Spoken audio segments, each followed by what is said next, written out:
បងរំលោះដីឡូនៅសុកស្រេងបាគងបងរំលោះសតចាប់ពី$58ក្នុងមួយខែ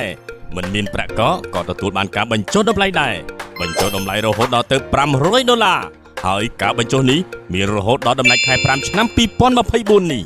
ដីឡូសុកស្រេងបាគងមានប្លង់រឹងស្របច្បាប់100%នៅជុំវិញគម្រោងមានផ្ទះប្រជាពលរដ្ឋរស់នៅច្រើនកកក្រុមហ៊ុនផ្ដល់ជូននៅផ្លូវបេតុង25ម៉ែត្រប្រព័ន្ធលូចាក់ដីបំពេញបន្ថែមគ្រប់ឡូភ្លើងសូឡាបំភ្លឺផ្លូវនាពេលយប់ដាំដើមឈើលំអក្នុងគម្រោងបង្គោលភ្លើងរត់ដល់មុខដីឡូព័ត៌មានបន្ថែមសូមតាក់ទងមកកាន់ការិយាល័យលក់របស់ក្រុមហ៊ុនដែលមានទីតាំងស្ថិតនៅក្នុងបរិវេណដីឡូទំហំជាង50ហិកតាតាមបណ្ដោយផ្លូវ Highway លេខ